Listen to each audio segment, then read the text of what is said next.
Assalamualaikum warahmatullahi wabarakatuh. Balik lagi di kajian online. Ibu Megawati Soekarno Putri, Ketua Umum PDIP, akhirnya memberikan pernyataan tegas teman-teman terkait sidang perdana Hasto Kristianto yang kita telah saksikan bersama-sama, di mana Pak Hasto benar-benar dikuliti oleh jaksa KPK berbagai bukti-bukti yang memperkuat dugaan Hasto Kristianto terlibat dalam kasus suap dan korupsi Harun Masiku pun satu persatu dibuka di persidangan. Bahkan teman-teman, di sini kuasa hukum Hasto Kristianto pun mengakui bahwa jaksa KPK memiliki bukti-bukti yang sampai saat ini kami juga tidak tahu KPK ternyata punya bukti rekaman suara Hasto, rekaman ini penyadapan HP-nya, dan ini tentu mengejutkan dan diamini juga dibenarkan oleh kuasa hukum Hasto Kristianto dengan menyebut bahwa perintah Hasto Kristianto untuk menenggelamkan atau merendam HP milik Harun Masiku itu memang benar, tapi bukan untuk kabur. Dan itu teman-teman memperberat Hasto Kristianto. Ini kuasa hukum bukannya malah membela, tapi malah membuat Hasto Kristianto salahnya makin besar. Nah, hari ini teman-teman, kita mendapatkan sebuah informasi bahwa ternyata Ibu Megawati Soekarno Putri menolak memecat Hasto Kristianto.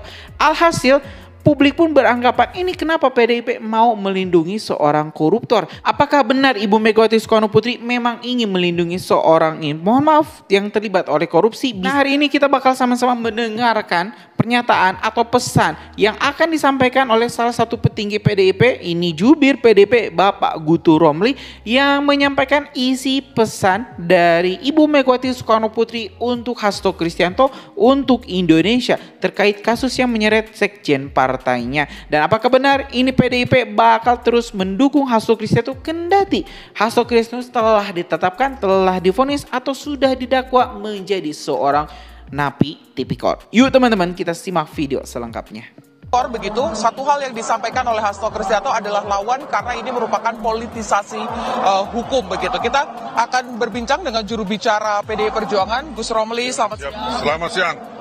Gus, tadi dari keluar ruang sidang sampai dengan naik ke atas mobil begitu ya, diteriakan kata lawan. Sebetulnya bagaimana partai melihat ini dan apakah ada pesan khusus yang disampaikan oleh Ketua Umum Megawati Soekarno Putri terkait dengan proses persidangan hari ini? Ya, pertama Partai Demokrasi Indonesia Perjuangan dan Ibu Ketua Umum Megawati Soekarno Putri menegaskan bahwa partai memberikan dukungan yang penuh kepada Sekjen PDI Perjuangan Mas Hasto Kristianto untuk menghadapi proses hukum yang pada kali ini adalah proses persidangan. Dan karena itu ditunjukkan dengan kehadiran beberapa ketua DPP yang tadi sudah hadir di sini. Kemudian juga secara khusus kemarin juga ada pertemuan antara Ibu Ketua Umum dengan anggota DPR RI dari Komisi 3. Tentu saja tidak hanya mencermati kasus hukum yang menimpa pada Sekjen PDI Perjuangan, tapi kasus hukum secara umum ya. Sekarang kan lagi persoalan-persoalan korupsi lagi dibongkar-bongkar. Nah, kalau dibandingkan dengan korupsi yang ada, kasus yang Mas Hasto Kristianto sudah tidak layak untuk ditersangkakan kemudian didakwa. Dan kalau kita mencermati tadi, memang dakwaan jaksa itu adalah daur ulang dari dakwaan sebelumnya. Bahkan kalau bahasa saya itu hanya copy paste dari dakwaan sebelumnya yang sudah ada pengadilan, sudah ada putusan yang berkekuatan hukum tetap ingkrah, kemudian dimasukkan lagi. Misalnya cerita apa? Contohnya tuduhan jaksa bahwa katanya Sekjen PDI Perjuangan Mas Hasto Kristianto memerintahkan Harun Masiku untuk merendam HP melalui Nur Hasan. Kesaksian Nur Hasan di tahun 2020 sudah menyatakan bahwa bukan Hasto Kristianto yang menyuruh merendam HP, yang menelpon bukan, tapi ada dua orang yang datang kepadanya dan memaksa dia nelpon Harun Masiku, bukan Hasto Kristianto. Itu tahun 2020 sudah ada persidangannya, putusannya sudah ada. Artinya apa? Ini terus didaur ulang. Kemudian menuduh misalnya Mas Hasto Kristianto menyuruh Kusnadi merendam HP. Itu kesaksian Kusnadi sudah menyatakan nggak ada perintah merendam HP. HP nggak ada.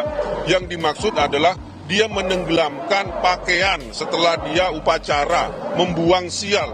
Tapi ini diulang-ulang terus oleh jaksa padahal saksi itu sudah membantah, putusan pengadilan sudah ada, Tapi kenapa didaur ulang? Nah ini yang disebut ini kriminalisasi. Apa kriminalisasi itu? Ini kasusnya tidak ada, kemudian didaur ulang, sehingga inilah yang menjadi persoalan yang disebut dengan kriminalisasi terhadap sekjen PDI Perjuangan. Gitu. Itu tentu saja harus kita sama-sama buktikan ya di proses persidangan ini. Apakah kemudian memang betul kriminalisasi atau jaksa penuntut umum. Tapi ini ada juga perdebatan yang terjadi di publik begitu ya. Dengan all out-nya PDI Perjuangan ini ada kesan bahwa melindungi koruptor begitu ya. Nah itu seperti apa? Apakah kemudian PDI memang betul seperti itu atau memang ini full kriminalisasi?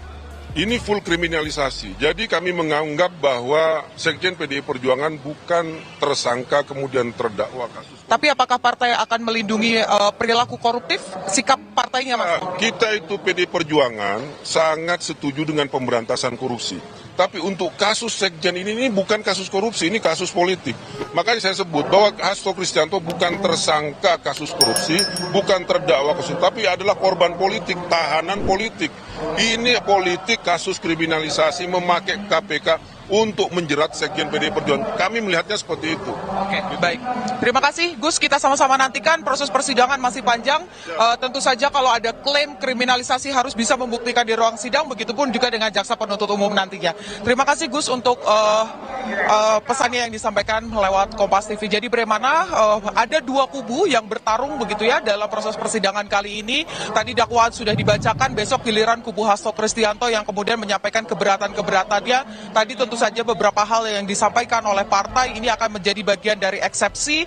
Juga tadi sudah disampaikan oleh kuasa hukum bahwa dalam eksepsi poin-poin yang ada di proses pra-peradilan ini juga akan kemudian masuk ke dalam sana dan tentu saja akan dipelajari terlebih dahulu. Tapi sekali lagi bagaimana dalam proses hukum klaim apapun ini bisa disampaikan, tapi harus ada bukti yang kemudian dihadirkan di ruang sidang, ada saksi yang menguatkan ataupun juga ahli yang memberikan pandangan kepada majelis hakim.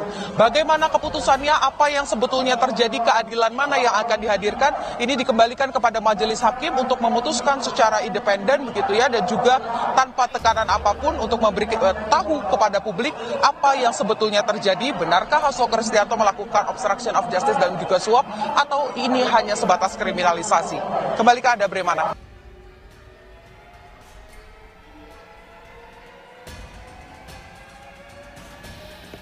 Ya teman-teman, barusan kita telah mendengarkan pernyataan langsung dari Gutu Romli, ini juru bicara resmi dari PDIP yang diutus langsung oleh Ibu Megawati Soekarno Putri, Ketua Umum PDIP, untuk menyampaikan pesannya kepada awak media dan juga rakyat Indonesia. Di mana di sini PDIP tetap kekeh teman-teman, kasus Hasto ini bukan kasus pidana korupsi, tapi kasus kriminalisasi dan juga politisasi.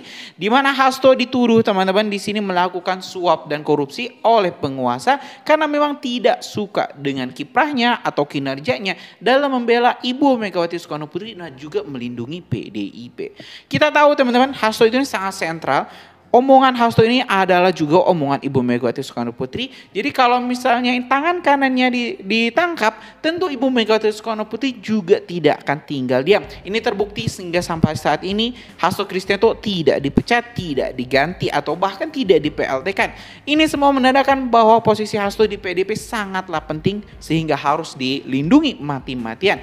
Jadi pertanyaannya, sampai mana Ibu Megawati Soekarno Putri akan melawan hukum? Apakah sampai dirinya juga dipanggil oleh KPK dan juga menemani Hasto di sel tahanan KPK? Ini bakal kita simak ke depannya. Kan itu jangan kemana-mana, subscribe dan nyalakan lonceng notifikasinya. Terima kasih. Assalamualaikum warahmatullahi wabarakatuh.